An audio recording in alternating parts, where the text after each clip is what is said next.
Muy bien, vamos a abordar.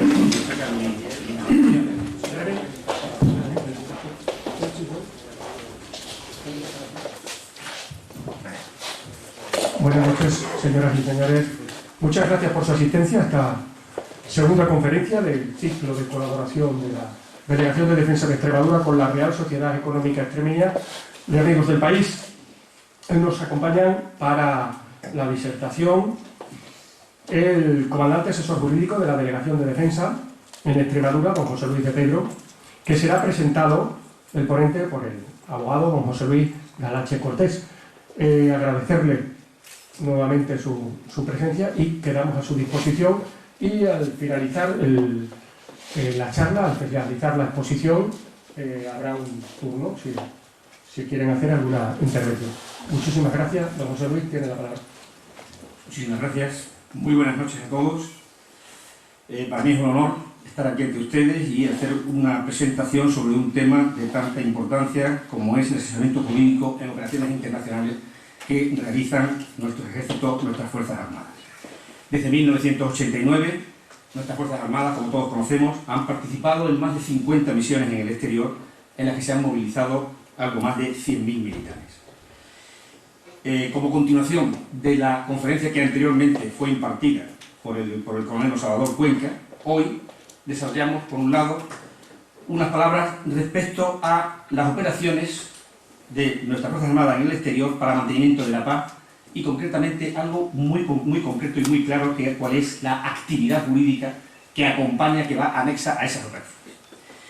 Estas actuaciones en el marco de las organizaciones internacionales están servidas por técnicos en derecho y tienen como dos consideraciones importantes y especiales. La primera, que son complementarias o tributarias de las acciones puramente militares, por un lado. Por lo tanto, también están sometidas a ellas. Y en un segundo lugar, que está presente esta idea desde que nace la idea o la toma de decisión de participar en esa misión concreta, aunque terminan con la vuelta de las tropas y de los especialistas a territorio nacional.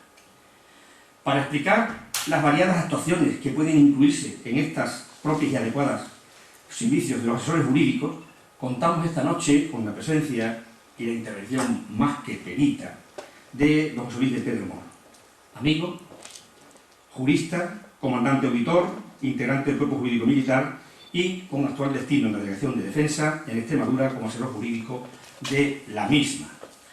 Si tuviese que plasmar para poder tener una visión más global de la entidad, tanto personal como la formación cualificadísima de don José Luis de Pedro Moro, tendríamos que decir que es miembro del Cuerpo Jurídico Militar, con el empleo de comandante auditor, como acabamos de mencionar, que desde julio de 2005 ha sido asesor jurídico y sigue siendo de la Delegación de Defensa en Extremadura, en Badajoz, licenciado en Derecho por la Universidad de Salamanca, con formación de tercer grado, o sea, de doctorado, en el área de Derecho Privado, en la Facultad de Derecho de la Universidad de Extremadura. Letrado sustituto de la Abogacía del Estado, desde el 2001 al 2003 y desde 2005 hasta la actualidad, que sus destinos anteriores han sido en la Asesoría Jurídica del Mando Aéreo de Canarias, en Las Palmas, durante 1990 a 1991, ha sido también, en un puesto que tuve el honor de conocerlo por primera vez, secretario relator y posteriormente juez togado del Juzgado Togado Militar Territorial número 15, hasta que desapareció, asesor jurídico de la base aérea de Talavera la Real, y en mayo de 2003 fue destinado al Tribunal Militar Territorial V, con sede en Santa Cruz de Tenerife, a la vez que nombrado asesor jurídico de la agrupación ASFOR 5 de la ISAF para Kabul, Afganistán, hasta finales de septiembre de este año. Y este es un dato curioso y un punto de inflexión que me quiero permitir en esta presentación. Y es que como consecuencia de esta intervención suya, publicó un libro elocuente y entrañable, que precisamente se titula Kabul y la situación de la infancia en Afganistán, en 2005, con el patrocinio de la Fundación Tutelar de Extremadura, que tuve el inmenso honor de incorporar a la biblioteca jurídica quizás más importante de España y de las mejores del mundo, que es la Biblioteca del Congreso de los Diputados de la Nación Española, de la que me honraba el ser diputado en aquel momento. Ese libro está en los anaqueles del Congreso de los Diputados de la Nación Española. Aparte de esta orientación, de este conocimiento in situ de su estancia en Afganistán, realizando una función estrictamente de asesoramiento jurídico en los términos que nos ilustrará posteriormente, Don José Luis Romero, don José Luis de Pedro es abogado, ha sido abogado de los colegios de Salamanca y de Badajoz, y también tuve el privilegio de tenerlo trabajando conmigo durante más de un año. Pero no queda eso, no solo queda este pequeño currículum de todo su acervo, porque también hay que decir en otra función, en otra faceta, para mí muy interesante, que es patrono inicialmente de la Fundación Tutelar de Extremadura, miembro de la Comisión Permanente del Proyecto Yuste, de la Comisión Técnica de Defensor de los Derechos de las Personas con Discapacidad en Extremadura, y anteriormente había sido miembro del área jurídica de la Fundación Tutelar de Extremadura.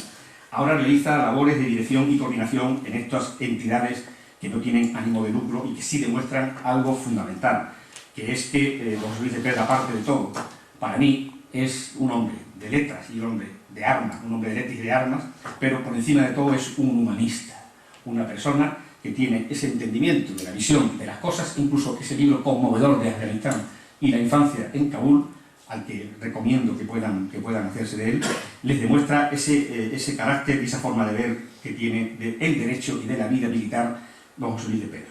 Es amigo, como les digo, y no quisiera terminar sin decirles que tiene un amplísimo currículum en cuanto a formación de cursos, experiencia docente, publicaciones, libros, comparecencias en mesas redondas, conferencias, condecoraciones, etc. Pero yo destacaría finalmente su valor como humanista y la herramienta de trabajo que tiene. Como decían nuestras partidas, del jurista y del humanista, se expresa siempre con voces y con palabras. Y siempre, como decían las partidas, de manera buena, llana y paladina. Así lo vamos a ir esta noche. Tiene la palabra don José Luis de Pedro. Muchas gracias.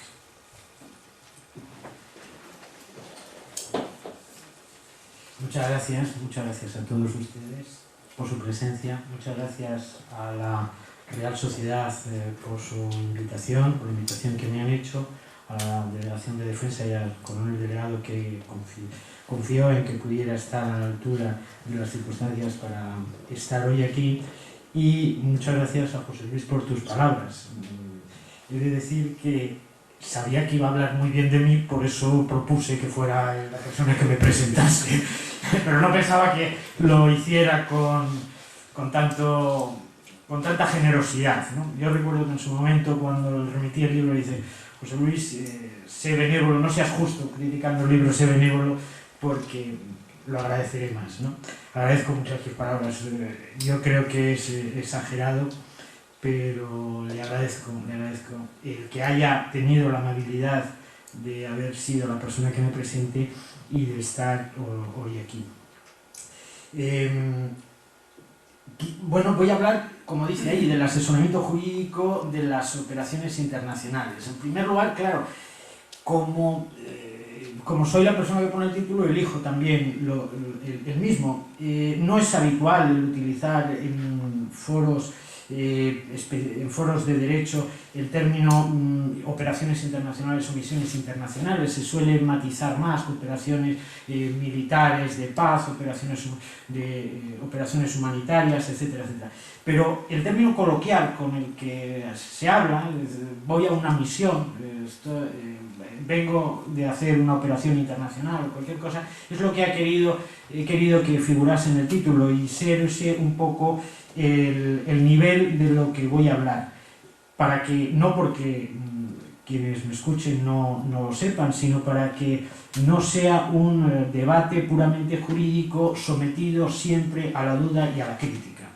Quiero que sea algo sencillo, accesible y fluido en la intervención, de manera que pueda decir muchas cosas sin necesidad de matizarlas o especificarlas. La conferencia, que voy a ser media hora larga, que procuro que sea así, va a tener dos partes. Por una parte, un comentario de unos principales documentos, un acceso a los principales documentos que forman parte de la operación de paz, y una segunda parte que será muy breve, de las distintas actuaciones del asesor jurídico en zona de operaciones. Hay que decir que el asesor jurídico, los asesores jurídicos militares han ganado importancia en los últimos años. Viendo este pequeño esquema que les pongo en la pared, queda constancia de que durante la Segunda Guerra Mundial había 1 o 2 asesores jurídicos por cada división.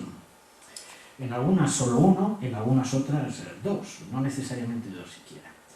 Durante la Guerra del Vietnam, el asesoramiento jurídico se elevó a 7 asesores jurídicos por división, llegando a estar asignados a operaciones en Vietnam 100 asesores jurídicos cuando las tropas destinadas en Vietnam llegaban a 500.000 soldados. Pero hay que decir que de estos 100 asesores jurídicos que hacían la función de juez abogado general, que es decir, que realizaban funciones de asesoramiento jurídico y de labores de justicia, ¿no? Porque los jurídicos militares siguen el sistema antiguo nuestro de la doble condición de asesor jurídico y con potestades jurisdiccionales. Quiero decir que de esos 100, no todos estaban en Vietnam. Muchos de ellos estaban en los cuarteles generales de la Armada o cuarteles generales de los Marines, realizando funciones de asesoramiento interno allí con posibilidades de desplazamiento. Y que la mayoría de los asesores jurídicos de Vietnam estaban relacionadas a los problemas de disciplina, que existían en las tropas. Durante la Guerra del Golfo se produce ya un salto cualitativo, apareciendo 13 asesores jurídicos por división, 13 y 15, eran distintos dependiendo de las misiones que se asignaban a las divisiones. Concretamente la primera división tiene 13 asesores jurídicos y alguna otra llegó a tener hasta 40 asesores jurídicos en determinados momentos. Es una guerra donde el general Powell, cuando presenta el informe al Congreso de los Estados Unidos como resultado de la guerra, manifiesta en el tomo quinto, que es el que dedica a los aspectos jurídicos de la guerra, donde dice que es una guerra que se ha realizado bajo la asistencia primordial de los asesores jurídicos. ¿Por qué se produce?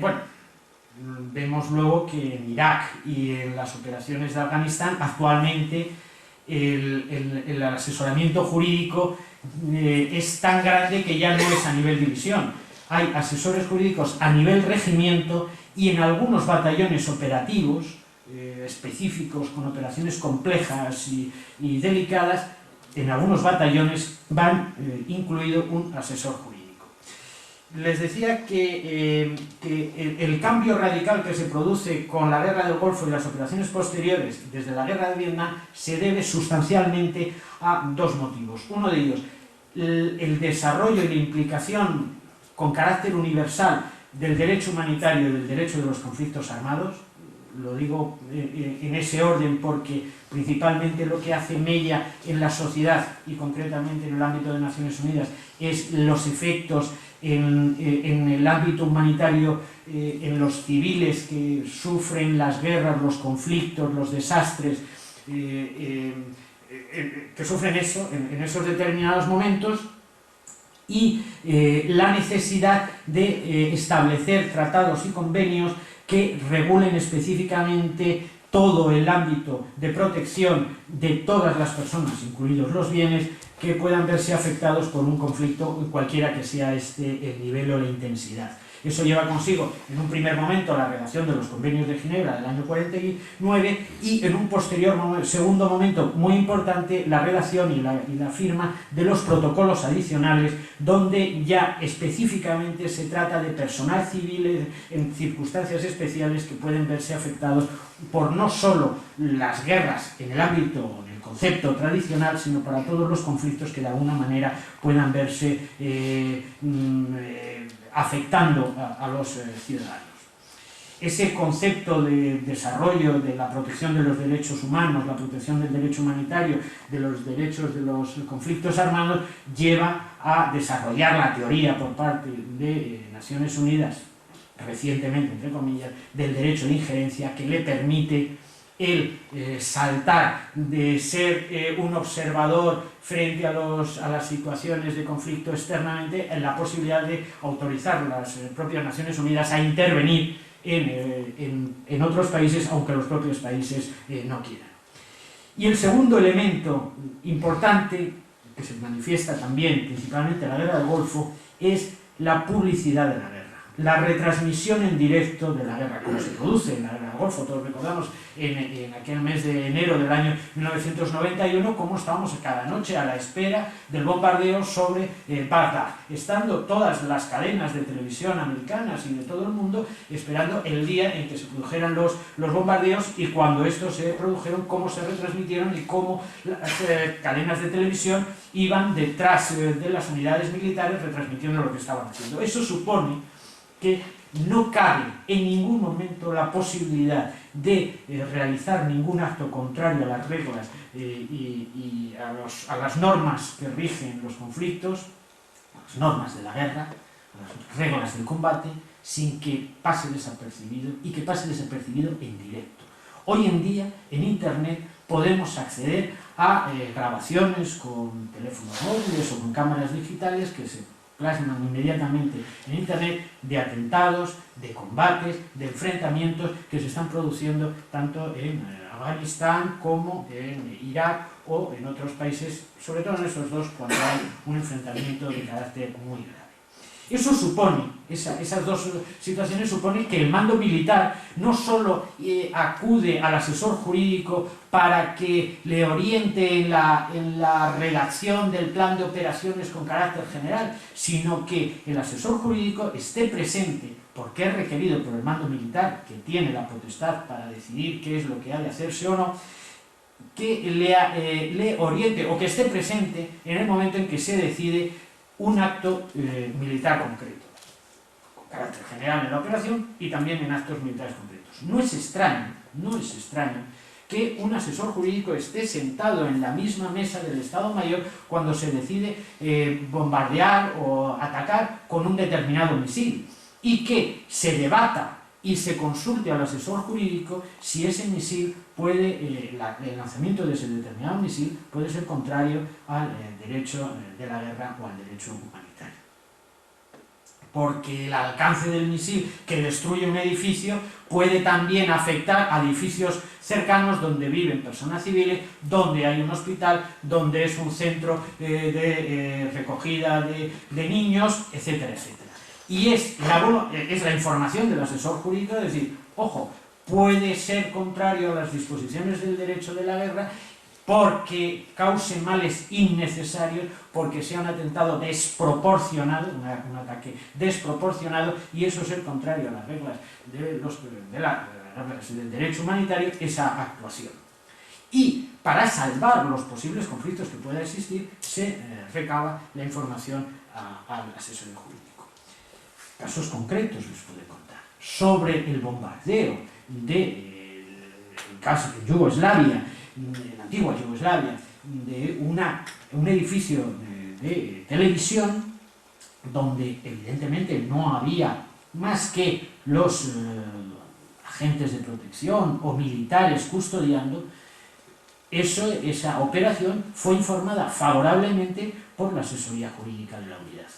Así consta en el informe del general Colin Powell que presenta al Congreso de los Diputados, que cuando se decide el bombardear ese edificio, que es una cadena de televisión, se consulta a la asesoría jurídica y da el visto bueno, porque considera que eso pudiera, o que considera que no es un acto contrario al derecho humanitario o al derecho de los conflictos armados.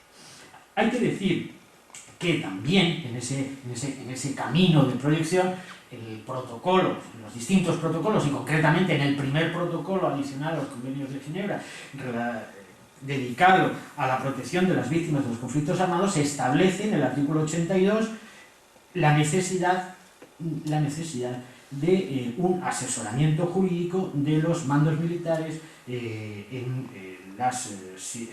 asesoramiento jurídico de los mandos militares, con la doble obligación, por un lado, de asesorar al mando militar y, por otro lado, de enseñar o difundir el contenido del propio protocolo entre las distintas tropas. Bueno, en esta situación aparece el asesor jurídico vinculado a una determinada operación, que debe estar realizando su actuación bajo sustancialmente tres criterios. El primero, el asesoramiento jurídico lo hace en una unidad operativa de carácter independiente, El asesor jurídico de una operación, de una misión en Afganistán, es un asesor jurídico de la agrupación que se encuentra en Afganistán, de la agrupación que se encuentra en el Líbano actualmente, va un asesor jurídico. No es el asesor jurídico de las tropas, no es el asesor jurídico del ejército, no es el asesor jurídico de una unidad militar integrada dentro de otras unidades militares. Estamos hablando de un asesor jurídico concreto en una misión asignada, con independencia de que pudieran ser 2 o más. Pero es un asesor jurídico,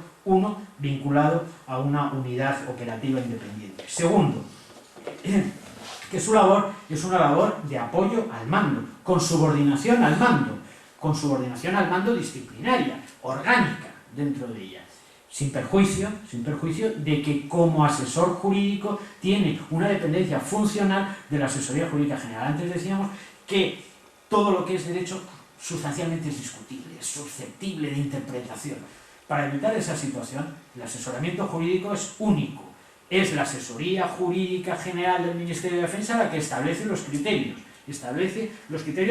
que han de regir y que han de ser la inspiración para la resolución del conflicto, con independencia de que luego sobre el momento se puede interpretar al caso concreto siguiendo acertada o equivocadamente los criterios que han sido impartidos por la asesoría jurídica general.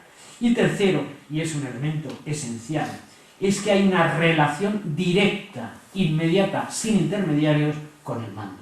El asesor jurídico no puede estar, y de hecho no lo está, dependiendo de un mando intermedio integrado en un grupo de colaboración o de trabajo. El asesor jurídico informa directamente al mando, sea en la forma personalizada o sea integrante del Estado Mayor correspondiente, pero informa al mando que decide sobre la situación sin que haya intermediarios. No cabe la posibilidad, porque eso entorpece la labor y crea los riesgos de interpretación de lo que ya ha dicho alguien, que me han dicho que ha dicho, y que eso es absolutamente inviable.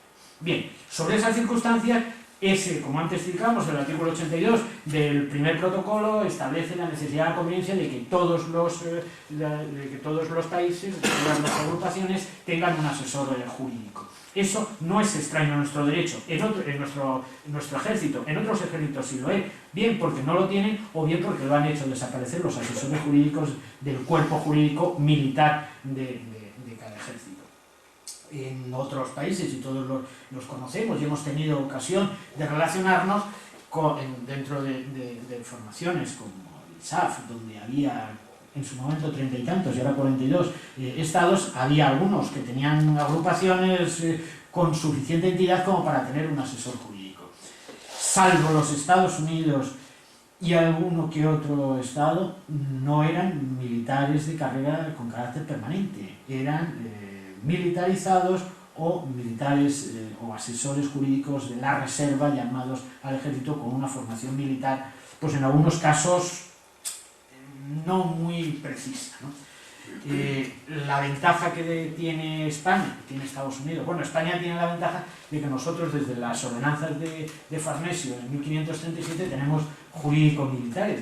No es que tengamos una experiencia continuada en el tiempo de operaciones internacionales, tenemos la experiencia plasmada en las operaciones, en las campañas de Flandes del siglo XVI, y que luego se paraliza hasta la actualidad, incorporándonos frente a otros países quizás un poco más tarde. Pero tenemos plenamente interiorizados la figura dentro de los ejércitos de la existencia de un compañero técnico en derecho, como es el compañero técnico médico, como es el compañero técnico especialista en economía, sea intendente o sea interventor. Y otros, el farmacéutico o el veterinario, que están integrados plenamente dentro de las Fuerzas Armadas con su propia condición de militar.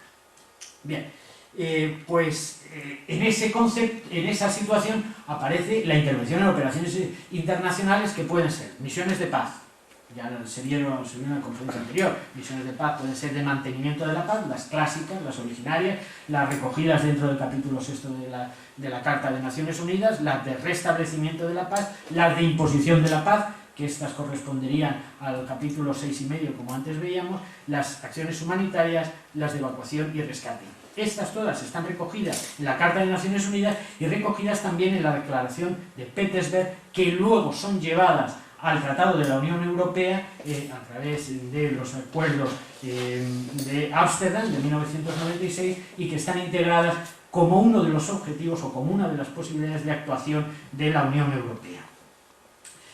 El asesoramiento jurídico está previsto para todos estos supuestos, para las misiones de paz, para las misiones humanitarias, para las de evacuación y rescate, quizás ahí con menos precisión y también no siempre de manera operativa, porque una operación de evacuación y rescate por su propia naturaleza suelen ser unas acciones inmediatas, concretas, precisas, rápidas. Se entra en territorio, se recoge a los nacionales que se encuentran en peligro o se encuentran retenidos o se encuentran en cualquier otra circunstancia y se abandona, porque es una operación de ese tipo. Generalmente no están integrados dentro de ella, en la experiencia que ha existido hasta ahora, asesores jurídicos, pero sí suele haber el asesor jurídico en el planeamiento de la operación. Y también sí se produce, aunque no están previsto en ninguno de estos tratados, el asesoramiento jurídico de maniobras y ejercicios tácticos internacionales en los que intervienen tropas españolas cuando se hacen en virtud de acuerdos o de formar parte de organizaciones como es la OTAN o formar parte del Eurocuerpo. Bien. Sobre esta situación, entonces, nos encontramos ya en la segunda parte de la conferencia, que es qué tres documentos son importantes dentro de una misión o de una operación internacional.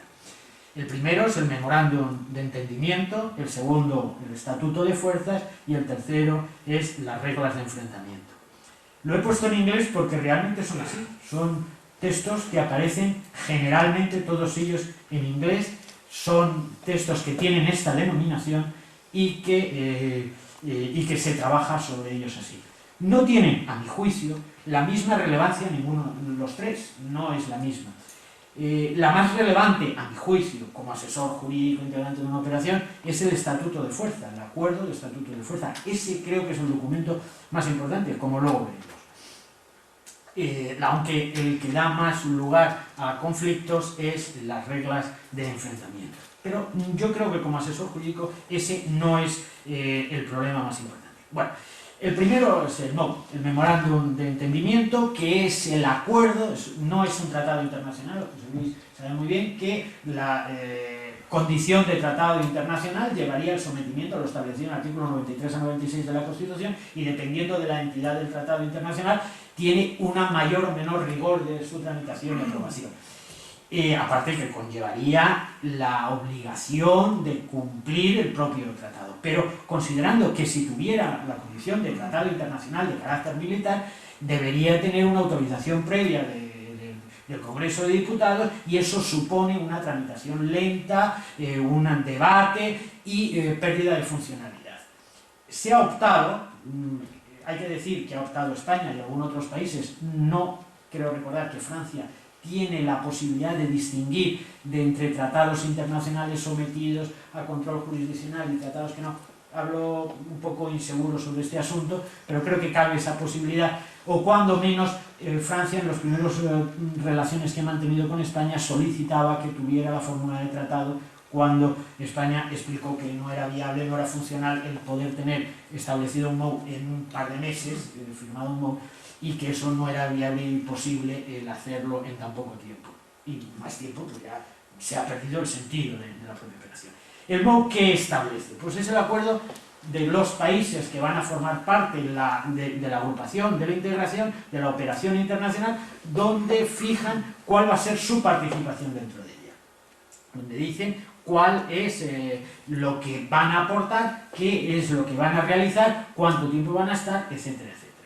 Son acuerdos políticos, como antes indicábamos, de una eficacia ejecutiva muy limitada, basados en la buena fe, en las buenas relaciones, en la credibilidad y, por ser tan generales, en supuestos específicos, van acompañados de unos acuerdos técnicos, ya a un nivel inferior, unos acuerdos técnicos que regulan determinadas cuestiones muy específicas y muy concretas. Por ejemplo, que puede ser relacionada a la intercambio de material, a la aportación de operaciones aeronáuticas, a lo que es la utilización de medios de satélites, etcétera, etcétera. En esos casos suelen ir acompañados de un acuerdo técnico muy específico y muy concreto que regula esta materia. Estos MOU una vez que ha nacido la voluntad política de intervenir en una determinada operación y el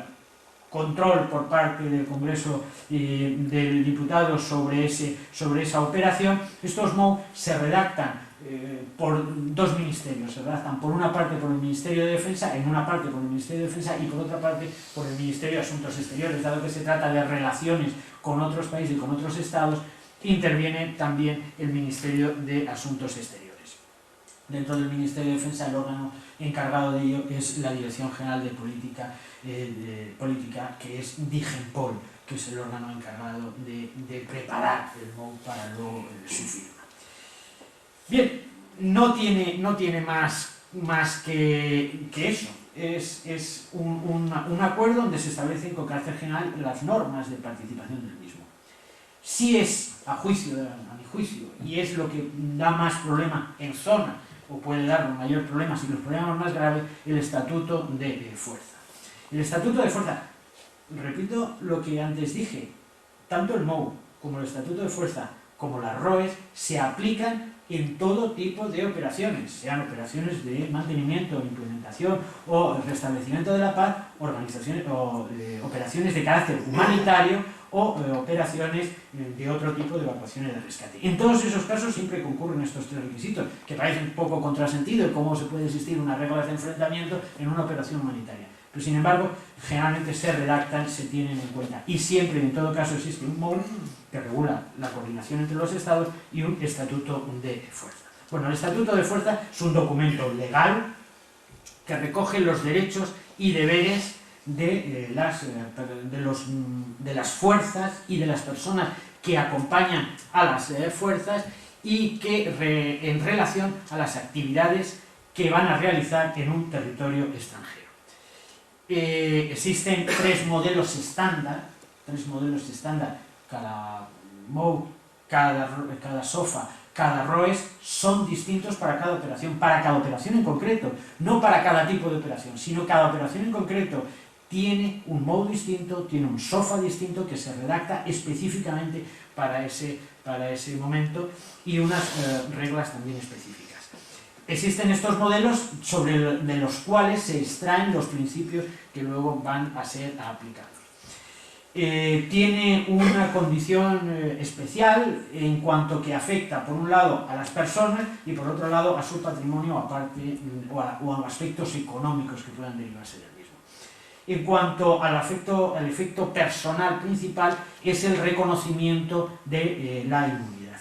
El SOFA, que se firma entre el Estado participante en la operación o el conjunto de Estados participantes en la operación o la organización que va a coordinar la participación en la operación y el Estado que lo va a recibir. Es un convenio entre el Estado que recibe una serie de tropas, el país, el Estado, la organización política que va a recibir, que tiene autoridad y que va a recibir a esas tropas dentro de su territorio y el mando de las tropas que están dentro de ese territorio. Tenemos el problema de que algunos estados desestructurados, sin gobierno, gobiernos sin autoridad, deslegitimados, etcétera, etcétera.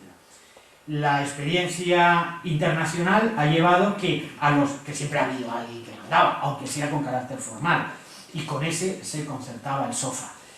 En los casos en los que no existía una autoridad específica dentro del territorio con capacidad para poder concertar el SOFA, ha sido Naciones Unidas a través de la resolución del Consejo de Seguridad de Naciones Unidas, la declaración del delegado especial para esa zona, el que ha autorizado, el que ha sustituido a la autoridad local para la concertación del SOFA, que lo ha hecho en forma de autorización, presentado el delegado de Naciones Unidas, el encargado, comisionado para esa determinada zona que no tiene gobierno, que se le presenta un determinado SOFA, más que concertar lo que hace es una autorización para la aplicación de ese determinado SOFA. Bien, pues ese SOFA en el aspecto personal lo primero que establece es la inmunidad sobre las personas. La inmunidad, que no quiere decir la inimputabilidad. La inmunidad significa que no va a ser juzgado en el lugar, por las autoridades del lugar donde se encuentran las tropas. Los miembros de las Fuerzas Armadas del Estado de cada Estado, serán los que juzgan a sus propias tropas. El SOFA establece las reglas de coordinación. Es habitual el establecimiento de la cláusula de o lo juzgas tú o me lo entregas a mí. No vale la impunidad, no vale el decir cómo el delito cometido, la infracción cometida, el daño cometido lo ha hecho bajo el principio de que está actuando bajo una determinada bandera que no está sometida a el territorio, a la autoridad del territorio local, ya no va a ser juzgado. En todo caso, se va a juzgar, será juzgado con arreglo a la legislación del país, de la bandera, porque no podemos decir nacionales, dado que en muchas fuerzas armadas tienen integrantes de sus fuerzas personas que no son de su nacionalidad. No podríamos decir serán juzgados los españoles con arreglo a la legislación española, porque dejaríamos fuera a los extranjeros que, formando parte de las Fuerzas Armadas españolas, se encuentran dentro de las Fuerzas Españolas. La aplicación de la regla de la bandera. La bandera española es el código legislativo que se ha de aplicar a las tropas españolas por los actos cometidos dentro, que puedan ser delitos cometidos dentro de ese territorio. Eso, el SOFA en algunos casos es simplemente enjuiciamiento y en otros casos es desde el primer momento, es decir, no cabe la investigación del hecho delictivo, no cabe la detención, no cabe la retención, no cabe la investigación de esos hechos delictivos sobre tropas extranjeras. El SOFA, en un SOFA radical, en un SOFA estricto, toda esa competencia queda reducida al propio nacional. Y digo, decía antes, ¿esto es importante? Sí, porque se pueden producir, y de hecho se han producido, situaciones en las que miembros de las Fuerzas Armadas españolas son detenidos por unas fuerzas, por las autoridades locales, por la imputación de un hecho que pudiera ser hecho delictivo. Se ha iniciado procedimiento penal contra unos cuantos, contra algunas personas, o se han encontrado en una situación de sometimiento de alguna manera a las autoridades extranjeras, cuando en el SOFA que regulaba la presencia de las tropas españolas en ese determinado lugar establecía que en todo caso debería ser inmediatamente entregado a las tropas españolas, a las autoridades españolas o al coordinador de la operación, sea otro país que así lo tiene, o puesto en libertad. No cabe la posibilidad de la retención, de la detención y del enjuiciamiento. Y ha habido que actuar sobre el momento, y luego ya veremos al final que ese es el gran riesgo del actuar en zona, la improvisación o la actuación inmediata para reclamar a la persona que se encuentra retenida, detenida o cualquier otra circunstancia dentro del mismo. El SOFA tiene también una serie de obligaciones, no va a ser todo privilegios, no va a ser decir no voy a pagar impuestos, no voy a someterme a autorizaciones, no voy a someterme a controles. Establece algunas obligaciones, la obligación en su caso, en algunos casos, de responder de los daños causados, pero no la persona, sino a través de la autoridad, a través de los convenios internacionales, etcétera, etcétera. Bien, pongo un ejemplo de una misión humanitaria que se fue publicado en el Boletín Oficial del Estado en el mes de noviembre, si no recuerdo mal, del año 2005. Ese SOFA tiene forma de canje de notas diplomáticas entre el Reino de España y el Reino de Indonesia y establece las reglas por las cuales se iba a regir la misión humanitaria en Indonesia, respuesta solidaria como consecuencia de un terremoto sufrido en esa zona en aquellos entonces. En él se establece, es un SOFA muy concreto, muy corto, establece pues, la extensión de actividades incompatibles con la ayuda humanitaria, actividades de las tropas presentes allí, el permiso de entrada y salida a todo el personal sin demora ni obstáculos, el derecho a utilizar un uniforme, la prohibición de utilizar armas. Se prohibía por el SOFA que las tropas españolas pudieran tener armas, no podían pasear por la calle con armas, no podían estar, así se estableció en el SOFA, para que se vea que hay SOFAs de actuación en el que las tropas españolas pueden reclamar por la fuerza, recoger al soldado español que ha sido detenido, soldado oficial, que ha sido retenido por las autoridades extranjeras, y en otro caso no tiene ni siquiera el derecho a uso a portar las armas, cuando las armas son uno de los elementos casi esenciales del militar, ¿no? añade posteriormente que toda la seguridad a esta gente se hace a través de las propias tropas. Y queda el tercer elemento esencial de la operación internacional, y es la ROE. La ROE, que son las reglas de enfrentamiento, son 3 los documentos básicos donde existen, como luego veremos. Bien, son normas para uso de la fuerza dada por el mando de la operación y en la que se establecen las circunstancias, las condiciones, el grado, el modo en los que se puede actuar o podrá aplicarse la fuerza, qué se entiende por una acción de agresión, qué se entiende por una situación de provocación, cuándo tiene autorización para el uso de la fuerza. En todo caso hay que decir, quizás porque en el debate, en otros debates han salido, en ningún caso está excluido el derecho al uso de la fuerza por parte de las Fuerzas Armadas Españolas en situaciones de legítima defensa. Ante una agresión ilegítima, siempre y cuando sea de manera proporcional, en fin, con las reglas generales que se establece para lo que es una legítima defensa. Nadie está obligado a sacrificarse si no es en el cumplimiento y en la forma que se establece en las reales ordenanzas, etcétera, etcétera. Bien, las ROEs son de manera estandarizada, existe en los acuerdos, como antes veíamos, existen 3 documentos donde se recogen la redacción de las ROEs, y esta relación de ROEs, yo tengo aquí por ejemplo las ROEs de OTAN, y cada operación se eligen las ROEs que son útiles y esenciales para el caso. Por ejemplo, la ROE 350, abierto así al azar lo que es este manual, dice: se prohíbe el uso de las armas que se determinen, paréntesis, se determinarán qué armas son, en circunstancias que se determinen, y se dirá, pues se prohíbe el uso de armas largas en la calle, por ejemplo. Y esa es una ROE que luego se implementa. Bien, hay que decir que las ROEs son confidenciales.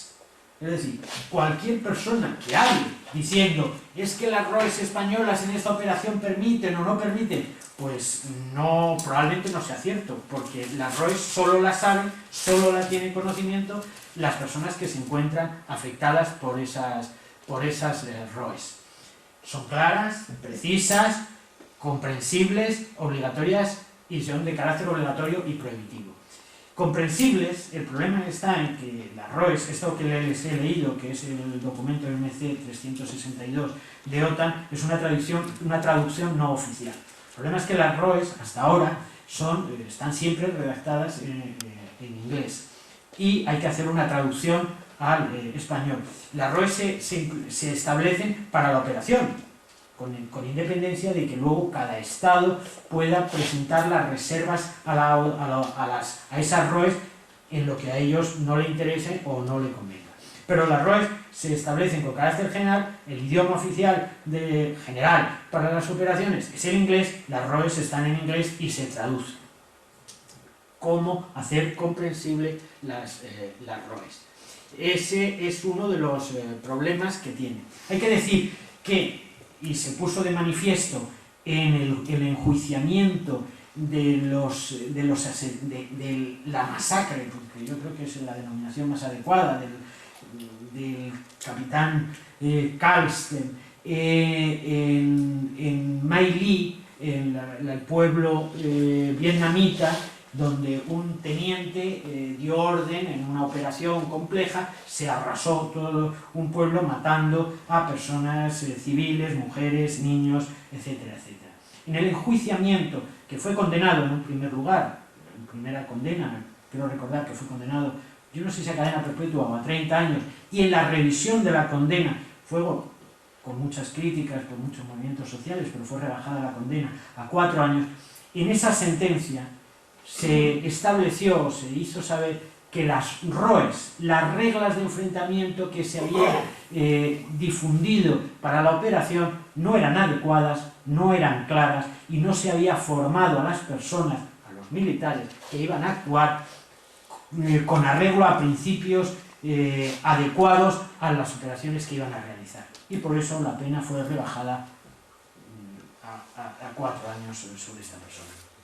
Ya, yo creo que también fue condenado, o al final en esta segunda condena fue absuelto uno de los sargentos que le acompañaban.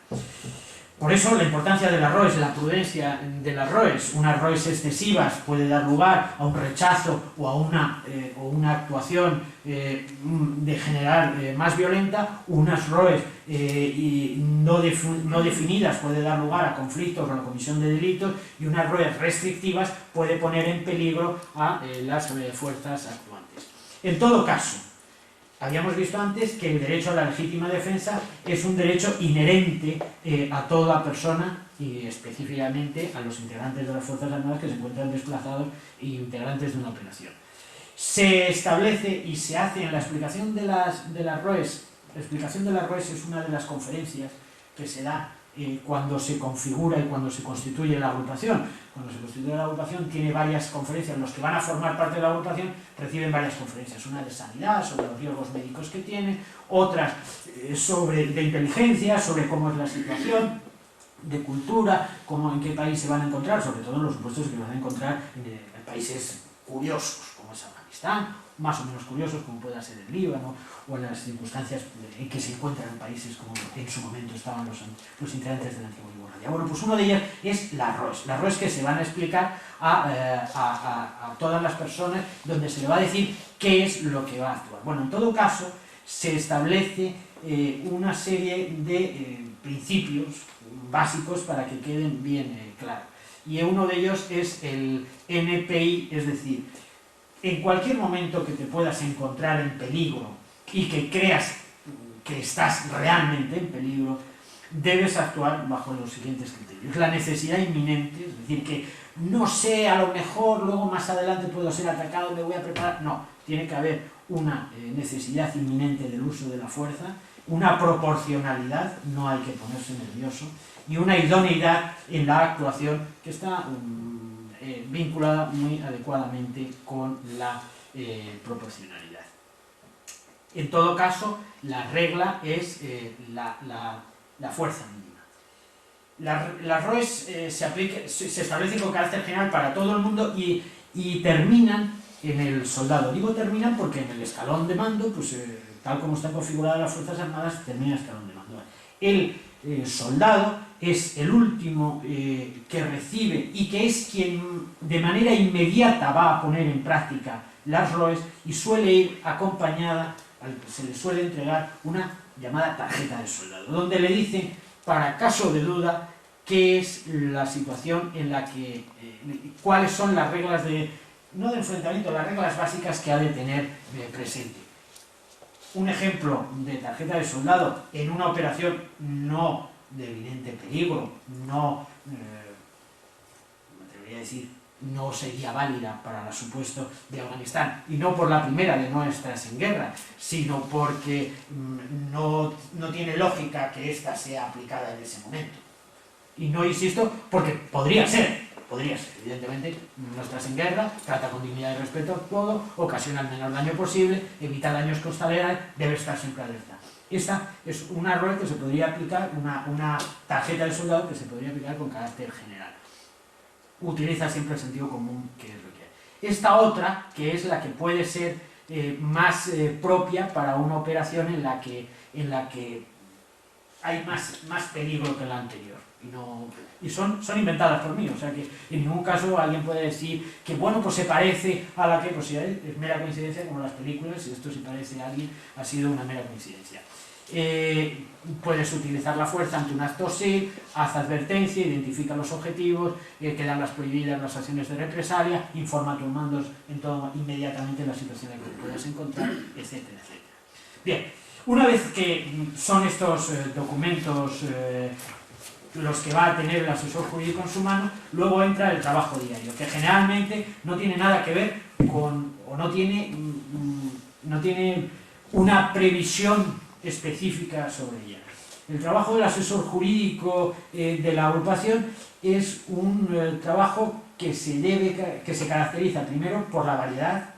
Te pasa cualquier cosa, te preguntan cualquier cosa, puedes estar implicado o tener responsabilidad en cualquier cosa. Y pongo ejemplo de supuestos en los que hay determinadas operaciones o determinadas actuaciones, el que se informe sobre si está vinculado al derecho humanitario, el informar sobre la responsabilidad disciplinaria, informar al mando, no al sancionado, informar al mando, porque lo habíamos visto que el asesor jurídico depende del mando, no todo el mundo que me van a arrestar a ver cómo puedo hacer el recurso, no, está uno para decirle al mando esto es lo que procede de la imposición del arresto o informarle, etc. Los procedimientos penales, en su caso la elaboración de atestados, aquí ha habido problemas en algunos supuestos cuando la competencia para conocer del hecho delictivo no es un juzgado militar, sino un juzgado civil. Ha habido supuestos en los que desde el momento en que se produce el delito se ha calificado como un delito de atentado. A nuestras tropas se ha producido un atentado con bomba contra nuestras tropas. Esta remisión de ese informe que se